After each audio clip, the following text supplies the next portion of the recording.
Happy Sunday, all you minties. This is the Uncanny Omar from Near Mint Condition, the home of collected editions. And join me today for my overview of the 7 To Eternity Deluxe Edition from Image Comics. So, let's do this thing.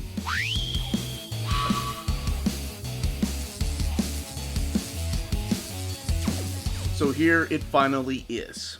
A book that was supposed to come out last year, it got delayed and then pushed into this year. Got delayed again for a couple of months, but it is finally here. And by here, I mean the direct market. It will be available through the book market in a couple of weeks. Now, before going any further, I do want to thank the folks at Organic Price Books for sending us a copy of this deluxe edition. So here we have one of my... I don't read books digitally, but when this book came out and my buddy Chris texted me, he was like, dude, I know you love Rick Remender. You got to check out 7 to Eternity. So I ended up reading the first story arc through digital before it became a trade paperback. And much like most Rick Remender stories, I knew eventually we were going to get this in a hardcover format, so I was like, I'll just wait.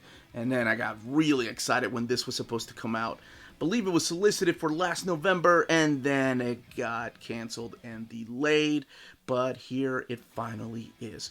Now, if you're wondering about the size of this one, well, fear not, because this is the exact same dimensions as the other Rick Remender library editions and deluxe editions, even the ones from Dark Horse, so it fits right in there perfectly. This is also the one that's available everywhere. This cover, the look of it on the spine and the back, there is a DCBS variant. So thank you to Josh Angel for sending me the photos of what the DCBS variant looks like.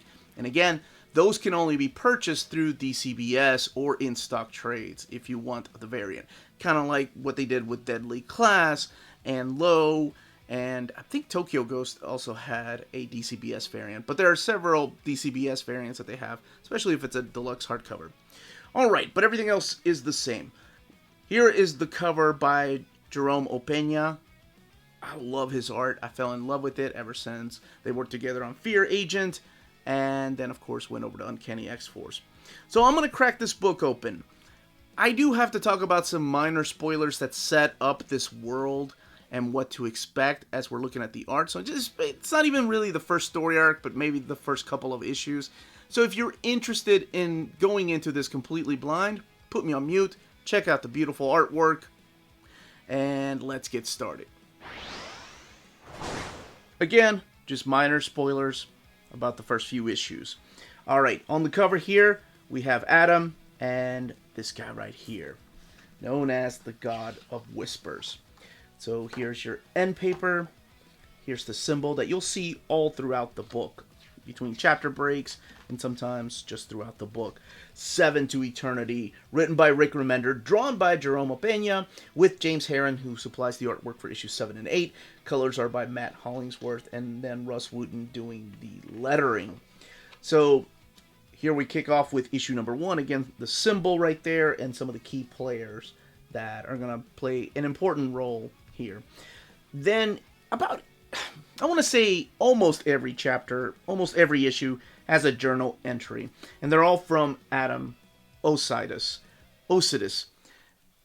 I don't know how to properly pronounce that name because I want to keep going back to Osidis, but I think I'm thinking of Osiris. So I assume it's probably something along the lines of Osidis. But here's his journal entry kind of telling you about this particular world. So what you're looking at here is this fantasy type of world. By the way, this here collects the 17-issue run of 7 to Eternity. Everything is in here. There is no more. Well, maybe one day there'll be a follow-up. I don't know. The book has 544 pages and retails for $59.99. So you meet the character of Adam, who, again, was the guy writing the journal, and then his daughter right here that he is training to hunt. And immediately you know you're in a fantasy world. You see this big, giant 50-foot boar right there that they're hunting down, and something's up with the boar. He's got some kind of magic around him. So this is also a fantasy type of world that has magic. Now, there is a legend, well, not really a legend, it's just part of their history, that somewhere in the past, this, by the way, is Zebediah, his father, Zeb, who is minding this land. But somewhere in the Osiris past, there came a powerful being, a powerful person, a god of whispers, Geralt. And Geralt decided to just make offers to people. That's why they call him the god of whispers, and give people what they want as long as the people let him in them. And it's a really weird and creepy way to take over the world. So if something is wrong with you, if you have a broken leg and you go to him and he offers you a deal, he can fix your leg, give you what you want, and you just open yourself up to him, and he can pretty much control you. That's really creepy. So that's why they call him the God of Whispers. However, Zeb, who knew him in the past, refuses to bend the knee, refuses to give in and become one of his just pretty much an empty husk. So they don't even respect the character of Geralt, or we'll just call him the God of Whispers. He actually calls him and his entire family call him the Mud King. So that's where the name comes from. That's what this is right there. So the Mud King's son here, Piper, comes and again tries to get Zeb to bend the knee and come to his father to get his offer. And Zeb will not hear it, and it's so cool. This is how magic is summoned. Zeb is speaking to his forefathers, talking about an eye that he needs so he can see in the darkness, and he opens up these blades right there, these badass big blades, to go and fight Piper. Now, his son, I'm sure you probably noticed something's going on, because Adam is coughing up blood, and his daughter knows something's going on. So Adam is sick, sees his father fighting, and his father's like, go and get your nail and hammer. So this is his nails and his hammer. So Zeb ends up fighting Piper. Now Zeb in the past, along with other characters, they were known as the Mozak. And the Mozak are kind of like knights. They have powers. I guess if you read X-Men, they're kind of like mutants. They have special abilities. And not everybody born into this world are Mozak. Just him and a group of other people. And his son is also a Mozak. And his power is pretty interesting, and you can find out. I'm not going to spoil that. It's a really cool power. They all have really unique abilities. So Zeb ends up falling and refusing to bend the knee at the King of Whispers. Instead, he decides just to take his own life, and he is drowned in mud. Meanwhile, Piper tells his own son, come and see my father when you're ready to make an offer, or I'm going to return for the rest of your family. So Adam has his wife and kids, and he decides, I'm going to go and talk to the God of Whispers. Now, he is on a mission. You can find out exactly what that mission is. Is it to kill him? Is it actually to hear an offer? And I think that's really where all of this begins. So we are diving deep into this world building. We leave the farm, this little area in this fantasy world. And all of this is known as Khal, by the way. So we move on to another part of the world that looks a lot, you can tell the different, of course, color tones from this part of the world to closer and closer as he gets to the God of Whispers. And here he meets a childhood friend of his. So this is Javalia that takes him to the throne room of the Mud King right here. The God of Whispers. Geralt. He has 3 names, but you'll end up calling him the Mud King. It's a lot easier. And she ends up taking Adam down here. So here is where they have the confrontation. And you get to find out a little bit about Javalia and her past with Adam. So there are some, besides journal entries, and not every chapter, as you see here with chapter 2 or issue number 2, has a journal entry. Sometimes it relies on flashbacks. But the party really gets started when this character, this big giant character appears named Drawbridge and interrupts this meeting between the Mud King and Adam. And out of his mouth, so he kind of works like a giant portal, comes out these group of characters right here. And these group of characters are also Mozaks. So much like Adam and Zeb, they're Mozaks, so they're warriors, and they have all these powers. And they're pretty much starting a revolution against the Mud King, and that's what the story is. So it is a journey about stopping the Mud King, what they end up doing. There's some really amazing, just beautiful imagery in here. And that's all I will really say about this particular story. You can find out exactly how they deal with the Mud King. Are there huge fights? Yes, of course. You can find out exactly who the heck the 7 To Eternity are. Is it the 7 Mozak? Is it Adam's kids, because there's 7 of them? Or is there another prophecy in here? I had a lot of fun with this book. This, to me, felt like a proper way of world building, because the first story arc, it's the whole confrontation between the Mozak and setting up who the God of Whispers are, as well as introducing us to Adam and his family and his father's past. And then we open up the whole world as they go on this journey. And you can find out why they go on this journey. And it's a long journey to get to what they want. You can find out if any of them turn on each other, because the God of Whisper, of course, makes them offers. And if anybody is open to an offer. Each one of these warriors has a tragic background. Each one of these characters that appear through here feels like they have an important role. And I know I'm trying to be as vague as possible when doing overviews, when I'm talking about stories, that I just mainly focus on the art and the book without trying to put my 2 cents in. But man, if you want an escape from reality and you want to dive deep into a fantasy world that's all in one, oh my gosh, this book is for you. I will say on the downside, though, some of the artwork can get confusing. Don't get me wrong, Jerome Opeña's art is beautiful. I love it. It's detailed. It's crazy.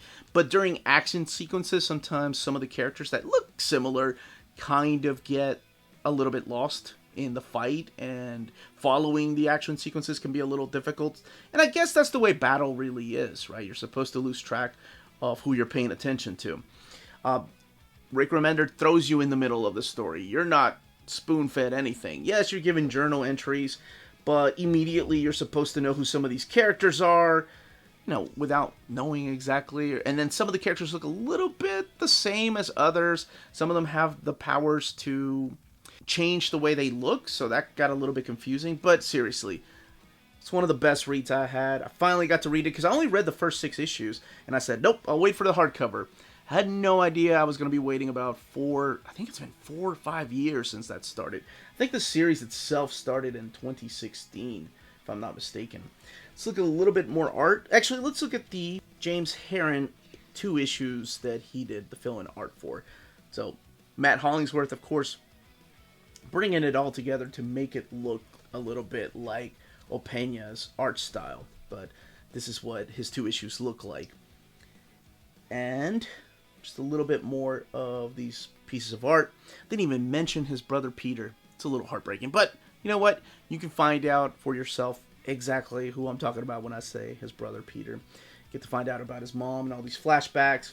So it's a phenomenal story with a lot of freaking twists and turns. And you never know who's going to live through here. And you're going to be asking yourself, wait a minute, there's supposed to be 7, right? What the heck's going on? That's not 7. Now it's 8. Oh, no, now it's 5. Yeah, you'll see what I mean when you're reading through here. Let's look at the cover gallery. So as you probably saw, each chapter break, when each issue begins, you have the cover, then usually a journal entry. But the variant covers are all the way back here. There's cover sketches back here as well, and character designs. So this is some of my favorite things to look at, each one giving a splash page. This is the second printing right there. Making sure there are no spoilers throughout these. Okay, I can tell you right now, Adam never really wears Spawn's costume, so I think it's just the Spawn variant there by Jerome Opeña. There's all kinds of kooky characters that appear through here, so if you're used to those Rick Remender stories of world building, like the Beautiful Low, then yes, that's exactly what you're going to get here. Or Black Science, rather. Well, in Black Science, they went from world to world. But this stays in one world, just Zal, and he gets bigger and bigger. But I'm not going to flip through all of these. Let's look at what else is back here. That is gorgeous.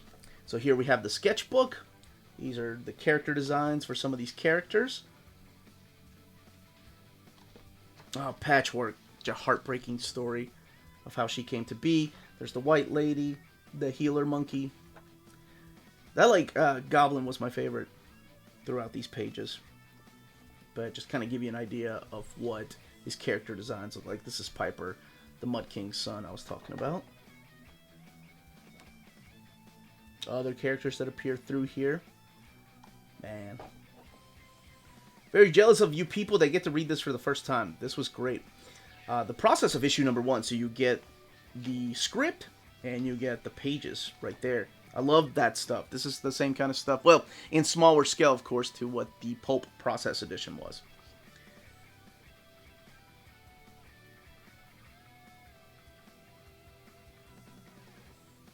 Let's keep going here. Maybe that's it. Yeah. And then, of course, the bio and the creators, Rick Remender, Jerome Opeña, Matt Hollingsworth. And let's look at the binding. All right. It is sewn binding, and there's the eye. So 544 pages. But that, as they say, is that. If you're interested in purchasing this book, don't forget to check out our sponsor, cheapgraphicnovels.com, your online home for graphic novels and collected editions up to 50% off cover price. They have excellent shipping and prompt and helpful service. Check out their bargain deals for up to 90% off cover price. And don't forget, the CGN also takes pre-orders. That way you don't miss out on the hottest releases. And they are currently running a special promotion for you Minties. If you're a first-time customer, after receiving your order confirmation email, reply back to that email and let them know Near Mint Condition sent you their way. They will then apply a free shipping promotional credit to your next order in the US. Cheap Graphic Novels, your source for the hottest books with the kind of deep discount, quality shipping, and customer service that will keep you coming back for more. And that was the content, the page count, and build of this deluxe edition. Let me know in the comments down below if you are picking this up, if this is your way of picking up Rick Remender stories and comics in these hardcovers. If you own the rest of them, what you're hoping they reprint from his library that's been out of print for a while. Again, this was the Uncanny Omar. Any questions and comments, leave them down below. Don't forget to smash that like button, subscribe, and ring that bell for notifications to let you know when our videos are going live. We are on Spreadshop and Patreon. Amazing ways to support the channel if you can do so. And more importantly, everyone stay healthy and safe out there. Much love.